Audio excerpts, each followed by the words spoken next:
Welcome back to the Fiercely Fueled podcast. Today, I am joined by Fiercely Fueled coach Pia Marangoni. Hey, Pia. Hey, Kristen. How you doing? I'm great. Thanks for joining today. Thank you so much. It's so great to be back on the podcast. Yes, we have a super cool guest joining us today. I've been excited for this interview for months and months. So we're interviewing today one of my longtime clients who started lifting at age 65 and just this year at age 69 set 3 world records, which is super impressive. But in my opinion, this is not even the most impressive thing about her. We're definitely going to talk about those amazing lifting accolades, because if you set 3 world records, you have bragging rights and we can talk about it. But the reason I have her on is because if you have ever struggled with the mindset around food, dieting, maintaining your weight, fueling for training, all while competing in a weight class sport, which really complicates things, you just have to hear the massive mindset changes this guest has had. Every Zoom coaching call we have ever had, I am blown away by the growth that she has experienced, to the point where it really brings tears to my eyes, most of our coaching calls, because I just know what huge wins these are for her and for anyone who has struggled in this arena. So this is an insanely impressive transformation. So without further ado, please welcome Cronian Hurley to the show. Wow, that was some introduction. You have really set the bar high there, lady. Okay, now I'm just going to try to live into that. So happy to be here. Hi, Pia. Hi, Kristen. Hey, hi, Karen. Nice to meet you. Nice to meet you too. A little bit nervous, but I'm just going to lean into it and think that that's exactly how it should be, because that's usually what works. You're a competitor, you're an athlete, and we have talked about this in the past. You shine when things get a little bit challenging and a little bit nerve-wracking. So this is no different than competing. Yeah. Yeah. Fact. Yep. Yeah. Absolutely true. Yeah. So I love a challenge. You do love a challenge. So talk to us a little bit about how you got into lifting, because I think this is a really interesting backstory. Like, to most people, my husband and I were just talking about this morning, an article that he had read where a lot of people think that when they get to be a certain age, they're supposed to stop exercising. And we were like, no, it's even more important. So the fact that you got into competitive lifting at age 65, I think in and of itself is just a really impressive, cool thing. How did that come about? Well, it's kind of a little bit of a long lead in, but I'll give kind of the, 5-minute elevator version of it. Okay. So it's a long elevator ride. We're going up to the penthouse. We're going to the top of the Sears Tower today. It's probably starts with a weight loss journey and the importance of exercise to that. And I think what I would say about lifting and strength training first and powerlifting second, or at the sort of culmination of that journey, the bell rang for me when I had lost 75 pounds in my early 50s, and I began to try to maintain that weight loss. And I lost that weight at one of the big support group type big organizations that's been around for a long time. And there was a lot of value there for me, and there are for others. But for me, it didn't include a lot of exercise, maybe walking. So anyway, the bell kind of rang for me at how am I going to maintain this? Because it was really important to me to do that. It took me 5 years. I'm not a fast learner. It took me 5 years to take off 75 pounds. So that was kind of a big deal, and I didn't want to mess that up. But the other thing that happened for me at the time is I became aware of the issue of muscle loss. Mm-hmm. And the two things are kind of connected. And for me, that bell rang loud and hard. And I understood that even at sleep, you will burn more calories if you have more muscle. Mm-hmm. So I'm like, Wow, cool. You're like, great, sign me up. How do we do sign me up? You're like, yeah. burn more calories. Let's do it. Right. Well, It's kind of what you're thinking. Yeah. Yeah. No, it's perfect because, you get to the point and then as you age, you lose muscle. So that's no good. That's a collision course for regaining weight. Absolutely. And the statistics are, of course, that most people don't keep off weight. So it's not a small thing to lean into that. And so, I just kind of did. And I started, I signed up with a trainer. That's what I did. And I walked into the gym. It was around 2005, 2006, I think. And it was one of these kind of big box gyms, but it was just for women. And I had completely forgotten everything I'd ever known, and that was not very much, about how to even work out. And standing there at the counter talking to the person, the reception person, I was literally in tears because I was sort of embarrassed and uncertain and feeling so vulnerable and really not knowing anything. And I had to stand there and ask, I need somebody to teach me how to work out. It was just like that. And of course, they signed me up and I got a trainer. And it was a really good match. Just a really good match. And so I worked with her for about 15 years, and we did strength training and we did resistance training. And there was, she just taught me so many things about what I could do. And that was when I began to understand that I actually had some inherent strength. Yes. Yeah, because she would ask me to do things that I, first of all, didn't know I could do.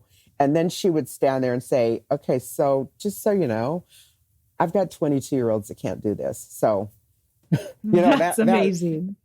So that was like throwing, gasoline on a fire for me. Like, really? Because I'm just a little bit of a show off, which, fits with the whole formula of it all. Yeah. Anyway, so she and I worked together for a while. And then she wanted to go off and do another career. So she was leaving. I needed to find something next. I tried to work on my own at this gym, but it was boring. And I was just sort of struggling a little bit.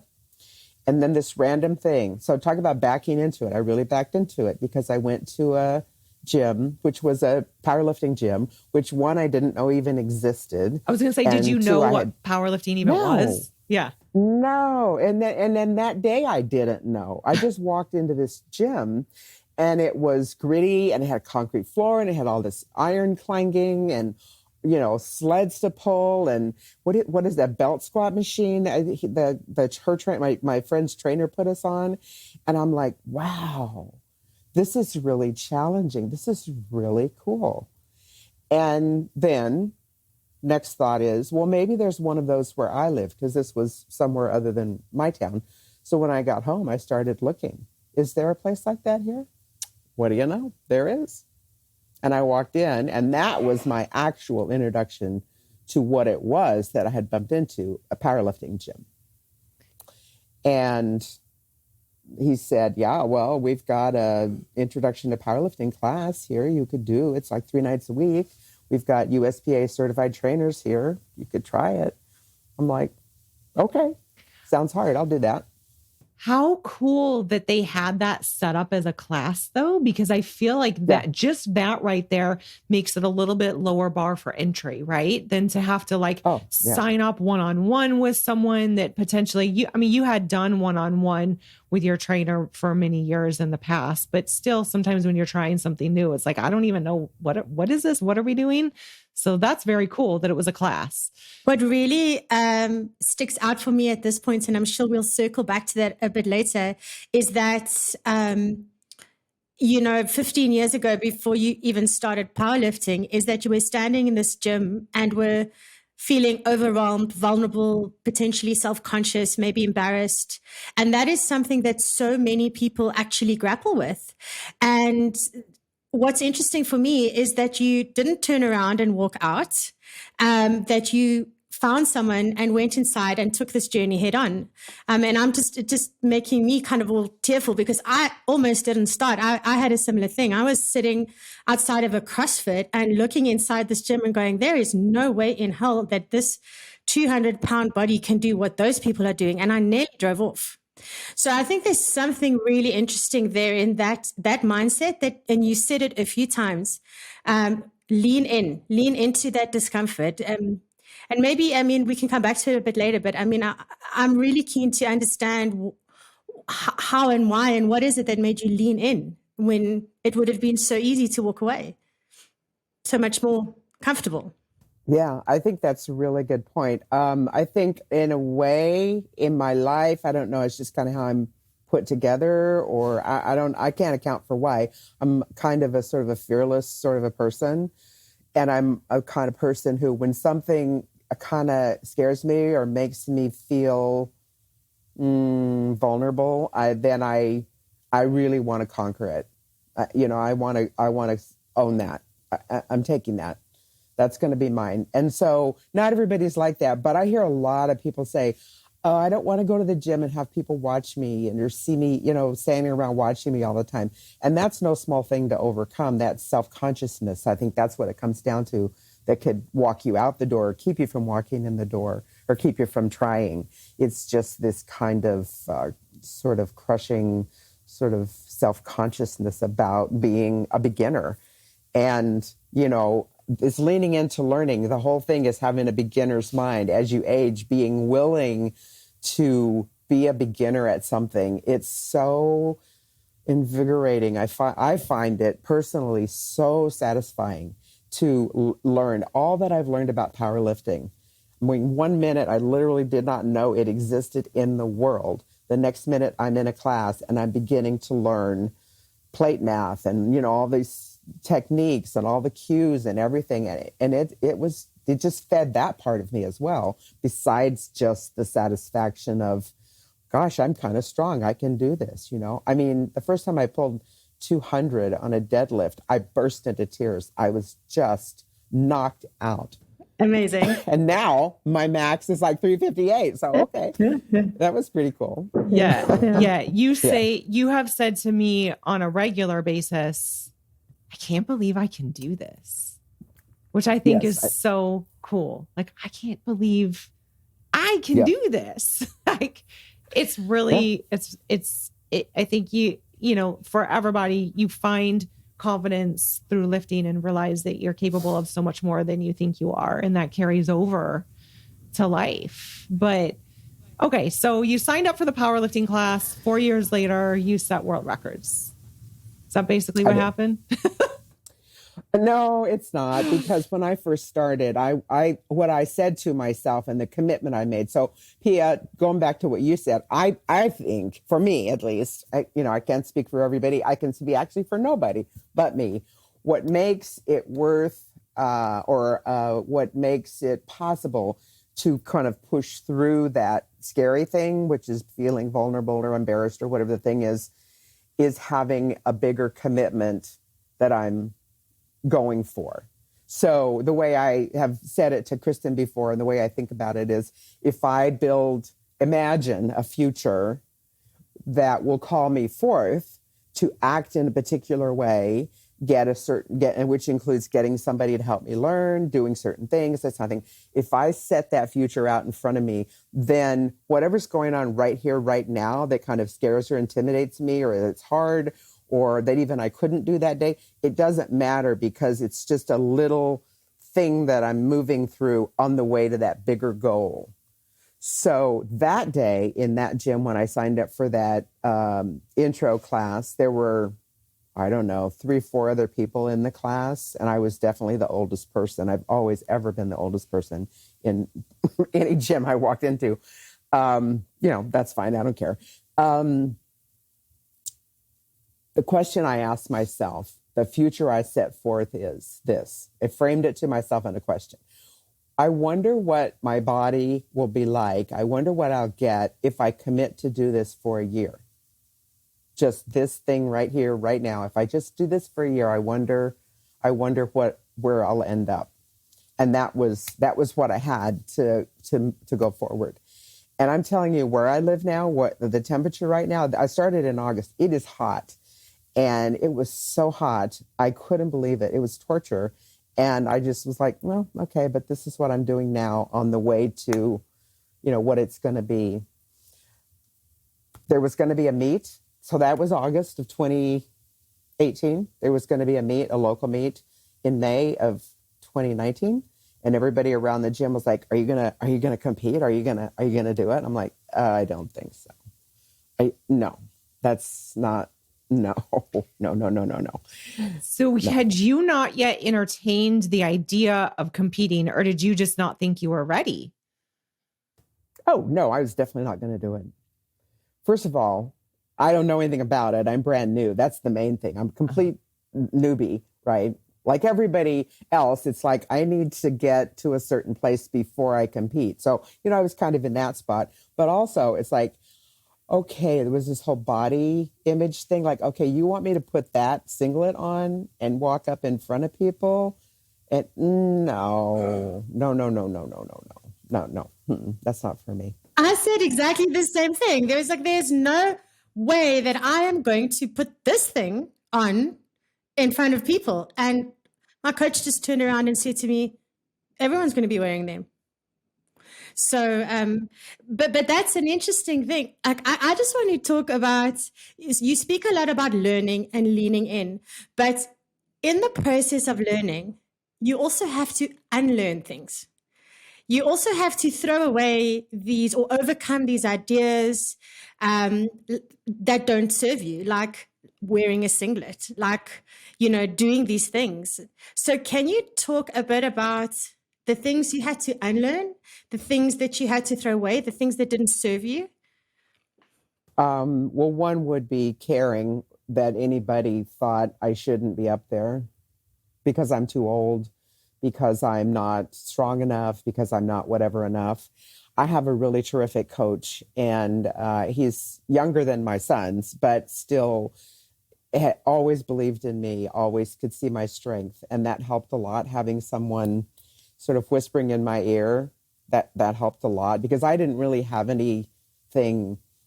I mean, I didn't know anything, so I didn't have a way to lay any track for myself. So he really did that for me and continues to do that for me.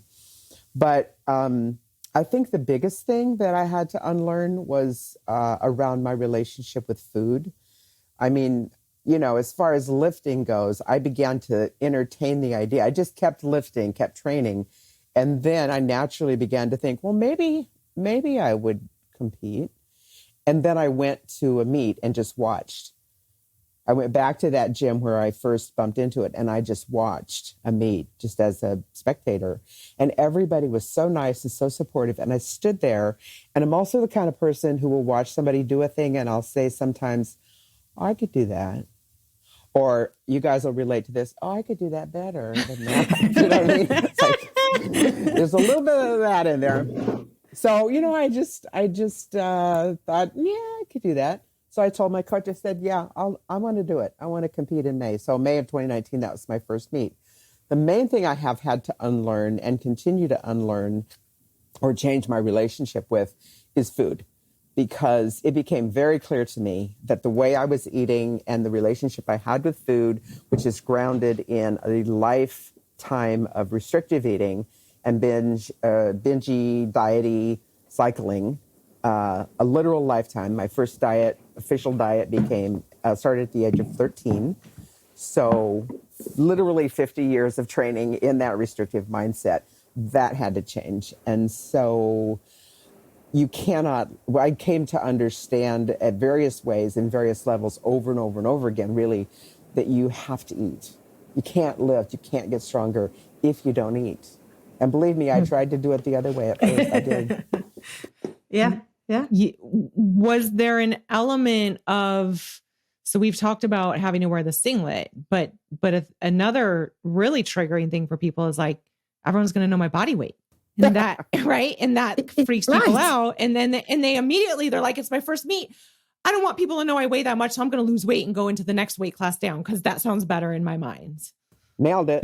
Did that happen to you? But you know, like I think course. everyone has this.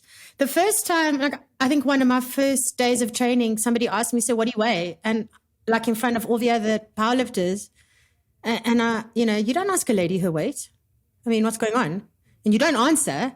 And even more that once I was at a competition and somebody said to me, "What do you weigh?" Like, "What weight class are you in?" And he's like, they said, "Well, where's your muscle? You don't look like you weigh that."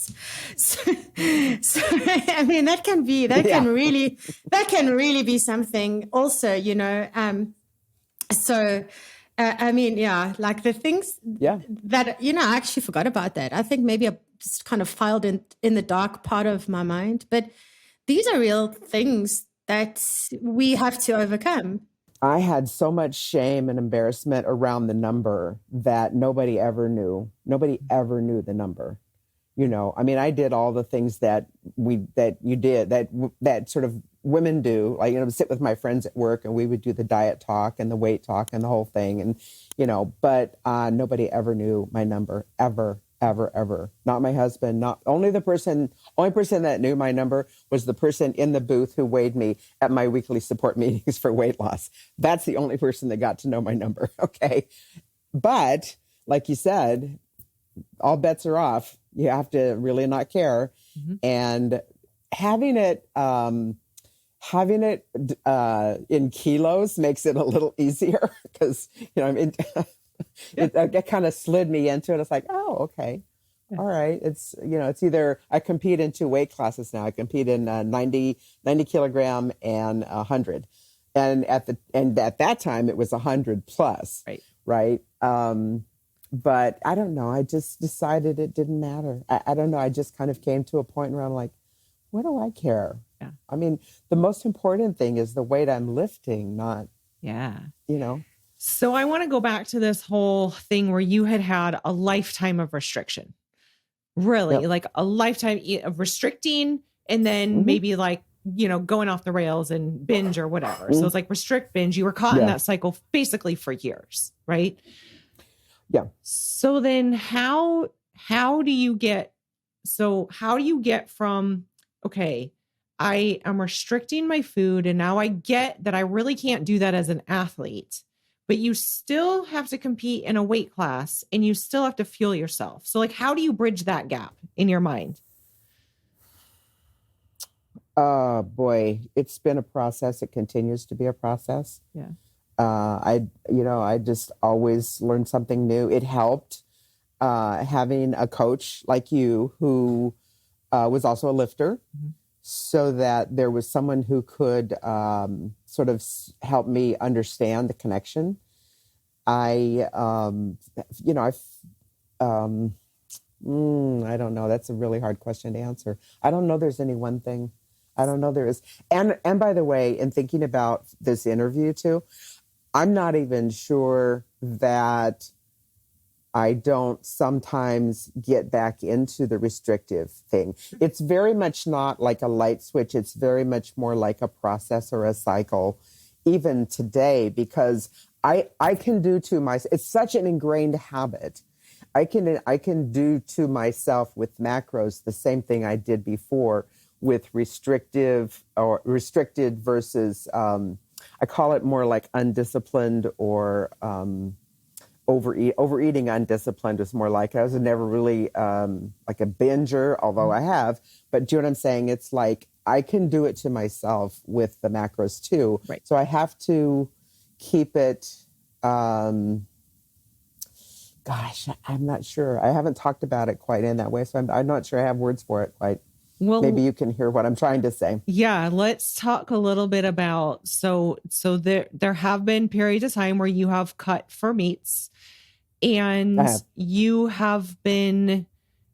really good at it from the standpoint of, we can say, all right, Karen, this is our plan. We've got this much time and we're gonna be really modest with this weight cut, and you're not gonna have any performance sacrifice, and everything's gonna go great. We have all of this time, and then things because you know that when push comes to shove, you can buckle down and you can make it happen. even if it's not necessarily an ideal time frame. Right. So we've got, so that I think that probably comes from years of that cycle of knowing like, oh, I know I can lose weight really fast. Why are we going so slow? Let's just wait. And then when I'm backed up against the wall of this meat, then I'll cut and it'll be fine. And so that was kind of a cycle for a little while for you, right? Yeah, that's a really good example of how that old mindset, or that very, I'm not even say old, that very familiar, very well-worn groove sort of has bled in. This year, I looked at some of my notes that I made at the beginning of this year when I asked you for help. I had gotten to the point, because I did that last year for a meet in July, and it felt really bad. It felt really bad. I had a good meet, but I'm like, no more. No. One of the things a lot of people don't consider is they're like, well, I can do it. They're like, I did it and my performance was fine. Okay. But like, what were the other costs? Because there's people that you live with in your house who might not really appreciate the moodiness that can come with extreme dieting for meats, right? Because not only are you dieting for a meat, you're also peaking for a meat, which comes with its own set of potential moodiness and issues there in terms of recovery. So there's just a lot of other things that have to be, I think, considered. So you did the meet and you said you performed okay, but you're like, I don't really want to do that again. I didn't like how I felt. Look, I had to walk around the parking lot for half an hour and spit and sweat to make weight. And and everybody was waiting for me. I was there with my team and we were to go to breakfast after the weigh-in. And I felt it was just wrong for me, my value system. Here I was for this ridiculous thing, which I could have handled, as you point out, which I could have handled weeks before, and I didn't. Mm-hmm. And there I am. And it's just, a pain in the butt. Right. And so right then I'm like, never again. No, this is going to change. So, in a way I kind of hit bottom with it. I'm like, I'm done.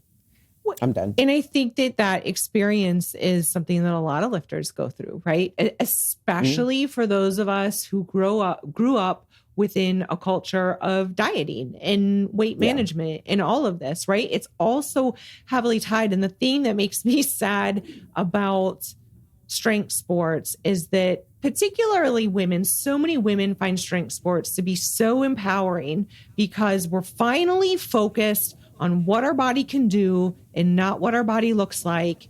And then you get smacked in the face with a weight class. It's like, dang it. Yeah. And some of that stuff starts to start over again. It just looks different. So I remember when you came to me and you said, okay, so this is what happened. This is what I did. And I don't want to do that again. But you also performed really well. You knew that you were probably going to be able to hit some world records if you got things straightened out, right? Like you were not at that point that far away from world records. Is that true? Or am I thinking of some state records? Those were state and national records. Okay. And then I competed again in December in 100K. And I was up above where I would want to be, but it was fine. And I did pretty well. It was nationals this July that in January I said, I don't want to do this for nationals. I want to eat well. I want to be ready when the time comes.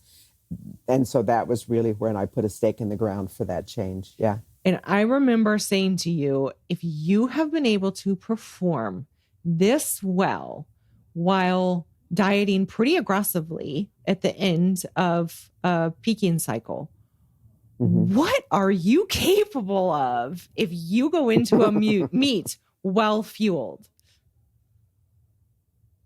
Don't know. Well, we do now. Nationals went pretty well. Nationals went pretty well. You set three world records. They weren't. My deadlift wasn't a PR, but I have to say I was pretty gassed at the end of that day. That was some kind of day. It was an intense day, and that was your first national level meet, correct? It was. Yeah, it was. And was that the first meet that you'd kind of been in maintenance in your prep phase? Yes. So from a nutrition perspective, was that the first meet that you'd kind of not had to cut into. Yes. And how did that feel differently from walking around and spitting in the parking lots? I mean, how did it feel mentally? How does the prep differ? Well, or did it? Was there no difference to you? No, there was a big difference because I felt the accomplishment of it, for one thing. I mean, I felt, we had to travel. I don't live in Las Vegas. We had to travel. I had to, sort all that. And I was still, leading up to the meet, I was still conservative in what I ate, but I still ate. It wasn't like what I would do in the past. So I really felt great about the accomplishment. I thought, okay, good. This is what this feels like. And I think I can do more with this. I have a goal to have a certain walking around weight, so I don't have to think about it. And I'm still learning about how to maintain that. But I felt great. I went into that feeling physically and mentally prepared, and not mad at how it went. Really, it went pretty well. I think that having that level of preparation physically and mentally even more so, right? Like if we just do what we're supposed to do for training, physically, we're probably going to get there, right? I mean, assuming that your diet hasn't been trashed the entire training block and all that, but mentally being able to walk into a meet of that caliber, knowing what you're trying to do. I mean, you went there to set world records. You knew you could do it, and that was your goal. And so going into that, knowing that you are in such a good place physically, I think mentally then puts you in a place where you can just dominate. Mm-hmm. And you did. Yeah. Yeah. And as Pia points out, it's so much easier when you're mentally, like when you're feeling good about where you're at with it. Yeah. And not that there isn't more to learn. There's always more to lean into it and learn about it. Yeah. That's absolutely the case. And both things can be true at the same time. Feeling accomplished for where you're at right then can be, and then, oh yeah, okay, now this is the next cut at what I need to work on or learn, or, whatever kind of word you want to put on it, adjective you want to put on it, improve, make better, like that. Yeah. Every time we step on the platform, we learn things about ourselves. We learn things about our training cycles. We learn things about our nutrition. We learn so many things every time we step on a platform. And if you ever walk away from a meet feeling like you haven't learned something, then I feel like you're doing it wrong, right? Because you're always going to learn something. Yeah. Yeah. Well, there's always something to learn. So if you don't learn, you've also got to ask yourself, what am I missing? You know? I usually sit down after a meet or a cycle and a meet, and I put on paper, I put a plus column and a minus column. And the pluses are like the wins or the things that went well. The minuses are the things that went off track or could be better next time. And I usually write out a list. And it doesn't matter how large or small it could be. It could be a PR, it could be a record, or it could be, I paid attention to my recovery, which I also did better at this year as well. It's another thing that kind of went clunk for me. It's like recovery is a thing. But sitting down for me and writing it out on paper and looking at the actual results of what worked and what didn't work is really valuable. I really enjoy that. And, it's just a habit and a practice that I do. Mm-hmm. And a very powerful one. I would like to switch gears just a little bit and bring up something that you mentioned to me a while back. And I have been obsessed with the concept ever since you mentioned it. So Can you tell us who and what the diet police are? Oh, the diet police. Well, I wish I could say I made it up myself. I don't believe that I did. I believe that it existed before I said it. Okay. And again, looking through my notes, I think one of the places that I picked it up was from some of the intuitive eating material that's out there. Mm-hmm. So the diet police, the way I think of it is it's the accumulation of the knowledge and the rules and the enforcements that come with a restrictive eating kind of life. And it would be perhaps a little different and a little bit the same across person to person to person. That's not the thing. Probably a lot of people could relate to it. Police, just because it's a policing thing, you're policing yourself. You know, there's rules to follow. If you don't follow the rules, there's a punishment. The punishment is usually self-deprecation, self-loathing, just running yourself down mentally or and other things too. I mean, again, person to person, it would be different. But that's how I came to, and then the other part is when you really break the rules, I used to say since the 80s, well, I guess I'm going back to diet jail. Because, if I strayed too far or ate in a way that felt like it was too off the range, then I'd have to go to diet prison. I used to do a workshop in the 80s. Now that I'm talking about this, I'm remembering I used to do a workshop. I'm a mental health career person. I used to do a workshop called the Diet Binge Cycle. And we talked about this. If I stray too far, then I have to go to diet prison. What's diet prison? Well, that's whatever diet we're looking at today, grapefruit diet, whatever, whatever was popular at the time. That's what we're going to be doing that now. What's really interesting for me is the idea that food needs policing and the implications that eating too much food is bad, therefore you need to be put in prison is kind of, it's terrifying. Yeah. It's terrifying because I think it's so deeply That's ingrained. Twisted.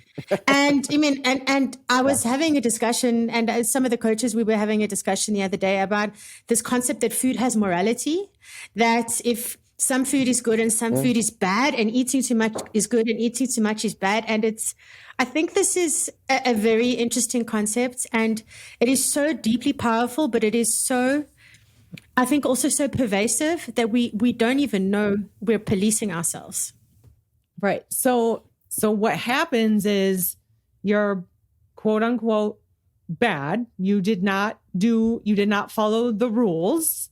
And so then the diet police is going to come knock on your door, take you away to diet prison where there is further restriction.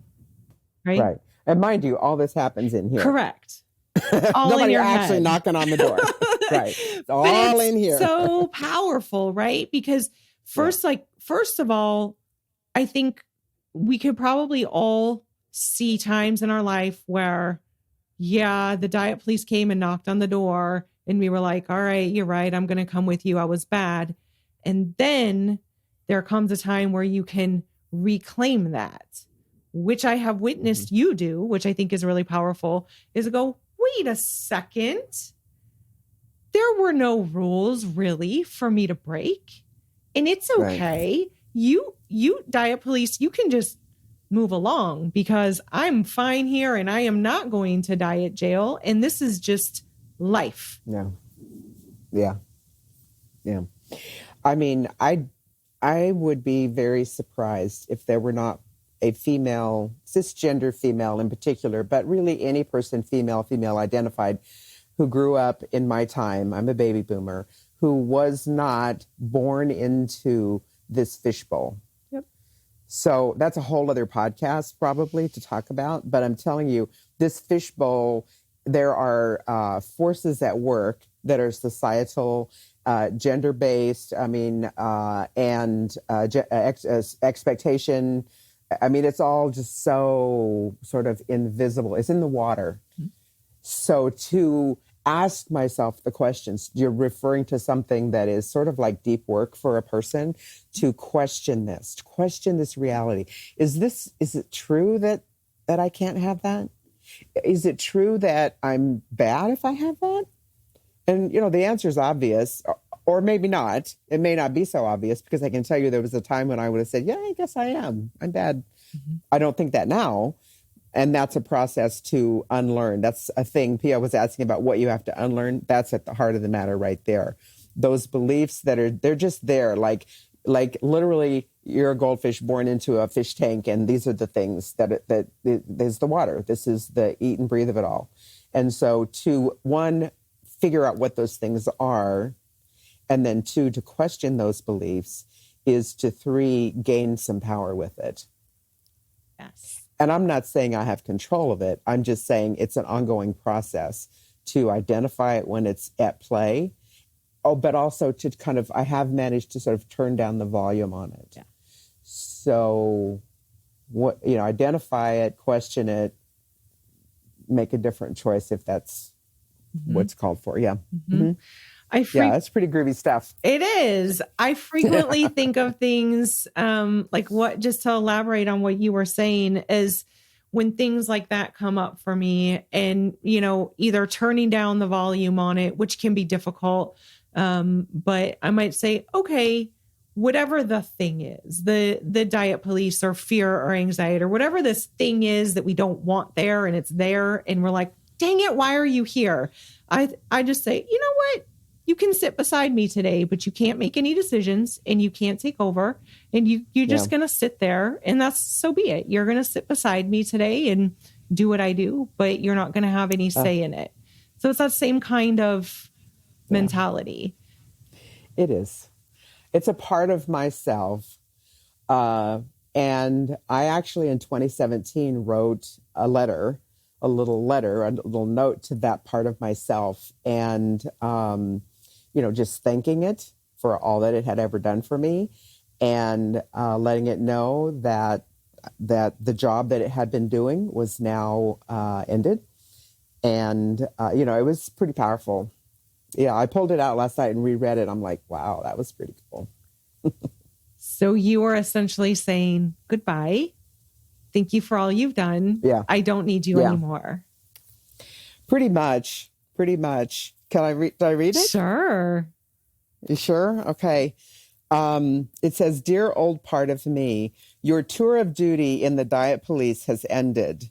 Thank you for the brave service, for all those years, days, hours, and minutes you stood guard at your post, watching for threats to our diet. I am forever grateful. You were the best at alerting me to the need for a restrictive eating plan. You were faithful and unrelenting. Thank you for your service. You have entered your retirement, and you may now relax and join the ranks of this girl's fulfillment posse." This was the time when I was making a commitment to live fulfilled, not restricted, yeah? "In this girl's fulfillment posse, we work collaboratively and collectively in concert with each other, a real team, to allow us to feel fulfilled. It is simply so. In this girl's posse, there is no need for a sentry at the front door, standing vigilant against any wrong, in quotes, wrong foods, wrong actions, wrong choices, lapses, anything that looks like that. We are kind, we are forgiving, we are compassionate of missteps, and we are very chill about food, eating, and scale numbers. I hope you enjoy your new relaxed role. I couldn't have come this far without you. Stand down, patrol. End of watch. Kindest regards, Karen." I love that. That's a cool. Yeah. That is amazing. Yeah. So, okay. So we have talked about this lifetime of restriction. We've talked about letting go of that restriction, in that process, turning down the volume of this diet police, and relinquishing the diet police's duties. So now you're in this new phase that you're learning how to fuel yourself, fuel your training, and maintain your weight, so that you're not going into meets having to do crash dieting, so that you have afforded yourself the ability to compete in two different weight classes, because you sit right on the cusp. And so how does that feel? Because I know from previous conversations, years ago, you had lost a significant amount of weight and you kept it off, which is amazing. but we had talked about how you felt like it wasn't really maintenance. It was like a white knuckled version of maintenance where you didn't feel like you could really thrive. No, you're right. It was undisciplined. It would be the same thing I would do for cutting. When it would be time to weigh in or whatever, I would cut. And then, it's the same cycle. So, yeah. So this is a lot more fulfilling where I'm at now. So talk to us. Like, where are you now and what does it feel like? And how do you navigate it? Well, the amount of self-punishing thinking is quite diminished. I mean, I kind of working my way out of the habit of doing that. That's the kind of thing that a person learns to do, and then it just becomes kind of the way things are. And so to identify that and begin to bring compassion and forgiveness allows you to let go of that. And then food is just food. Yeah. It doesn't have all this value and morality, as Pia says, it doesn't have this sort of morality attached to it or this value. And if other people think it does, well, that's their problem. I mean, that's a whole other level to get to, but it's nobody's business.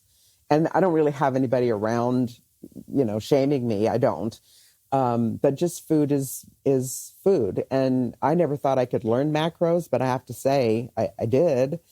And eating food, I never thought I'd say this, and I would roll my eyes if I heard somebody else say it. But the fact of the matter is, I've actually developed a preference for food, close to source foods that are nutritious. Protein, vegetables, fruits. I'm telling you, it's true.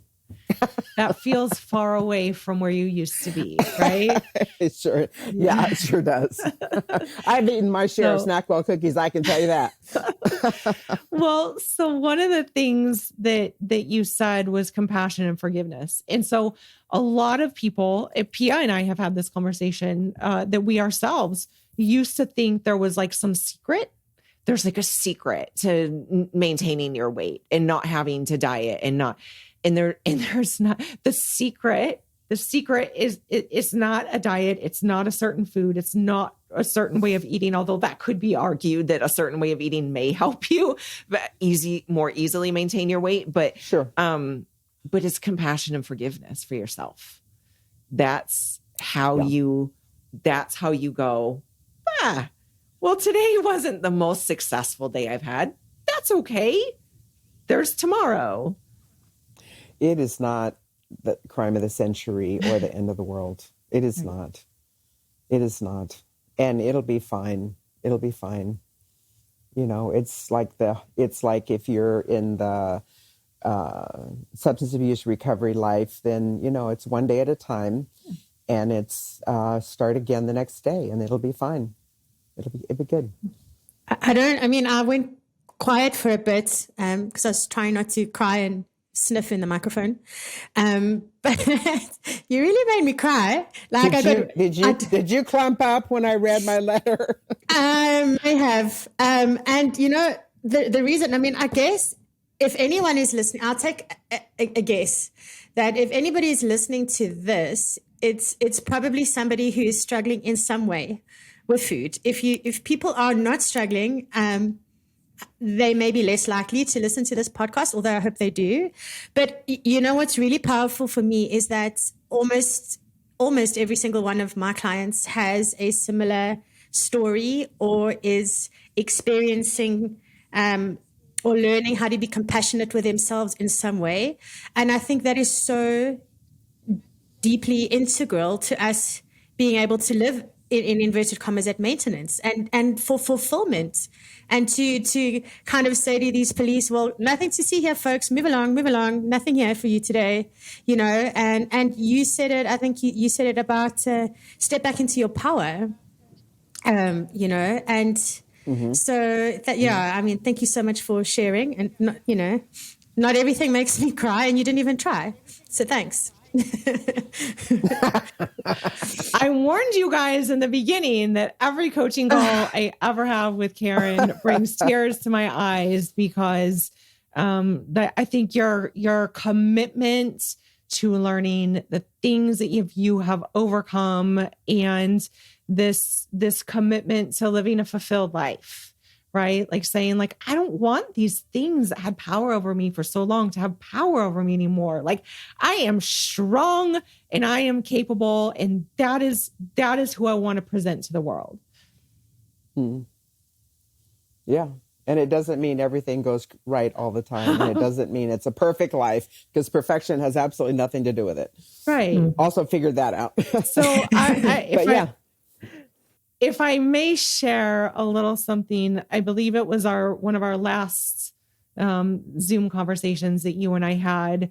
And you said, I said, well, okay, so what now? I mean, you're maintaining your weight. And I was like, well, I don't really know how to do that. And I'm like, keep doing what you're doing. You're doing it.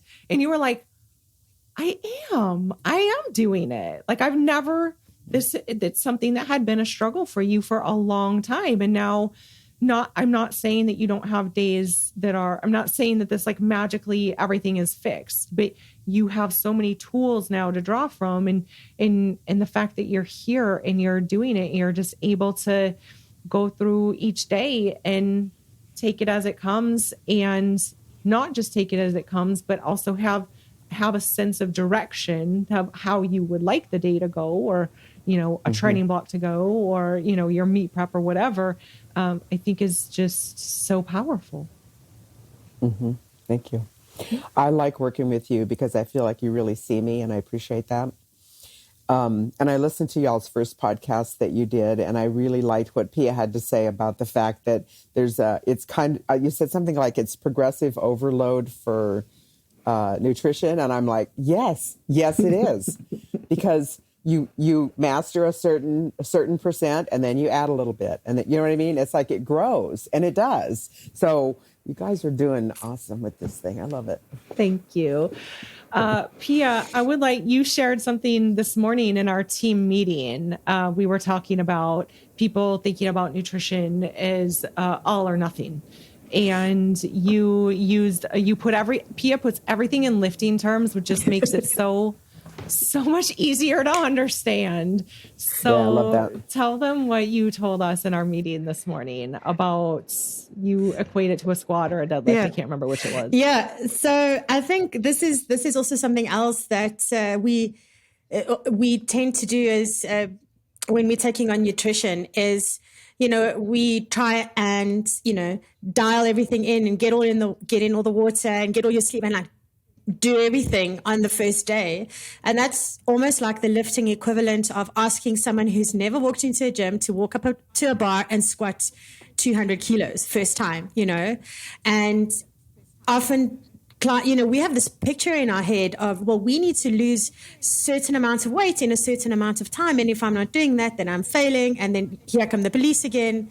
And we would never expect somebody to do that in their lifting. So why do we expect them to, or why do we expect ourselves to do that with nutrition? So back to the concept of progressive overload, you start with a bar, you gently, maybe you need to work on mobility. Maybe you can't touch your toes. Maybe you have tight ankles. You start squatting the bar. You add weight. You may make an adjustment, and so on. And before you know it, you are breaking world records. But you started with the equivalent of an air squat. And that's it's. I put everything in lifting terms. And when I have days that things don't go really well or struggle, but you don't always have great training days, and that's okay. You still showed up, you still trained. It still had a training effect, even if it wasn't the best day. So acknowledge it and that's we really move on. Good. Yeah. So Someone steal that now. Oh, you're welcome. Yeah. I'll be honored. That would be a huge compliment. Yeah, that's great. So Karen and Pia, thank you guys so much for joining us. I knew this was going to be an awesome conversation. Did you guys have anything else to add to it? I can't believe anybody's even interested in what I have to say. So I don't mean that. That's not a false modesty. That's just like, I I have heard a lot of people say they're inspired by me, and I really appreciate that. And it's truly an honor to have you have asked me to come and be on your podcast. I appreciate it. You and Pia are doing amazing thing here. And, mindset, I've got my Mindset is Everything t-shirt on from the Sisters of Iron. And those are my parting words. Mindset is everything. And, never give up. Yes. Well, you inspire the heck out of me. I would like to be you when I grow up. Okay. So Karen, if people would like to follow along on this journey you're on, because I don't believe that there is a final destination. This is just one continuous journey. How do they find you? What you're on Instagram?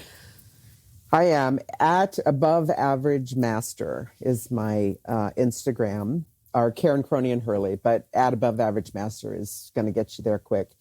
That's where most of my lifting videos are and things. I'm on Facebook, Karen Cronian Hurley. That's a little bit over there, but not a lot. Not on Twitter, not on Snapchat, not in any of those. Just the two places. And Instagram would be the main one. You're not dancing on TikTok? Girl, I'm 69 years old.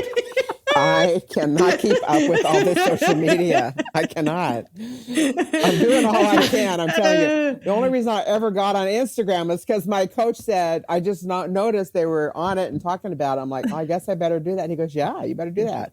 And then they helped me come up with this, tag. So yeah, I'm a little behind the curve on the social media. Not on TikTok yet. Yeah, it may happen. I don't know. Anything could happen. Well, thank you both for joining today. Every conversation I have, in fact, with both of you is amazing. And so for both of you to come together and us to have a conversation together is just very soul warming. So thank you for being here. Thank you, Kristen, for creating this for us as well. You got it. If you like the show, I'd like to invite you to subscribe to my free email newsletter at guide.fiercelyfueled.com/podcast. In addition to updates, articles, and behind-the-scenes tips from my team and I, my email newsletter subscribers also get my pre- and post-training meals guide to help you position yourself to get stronger faster than you ever thought possible. You can get it all for free at guide.fiercelyfueled.com/podcast. Be sure to follow us on Instagram at Fiercely Fueled Nutrition. And lastly, this show is meant to make the strength world a better, stronger, and healthier place. Please share it with your friends and subscribe to the show.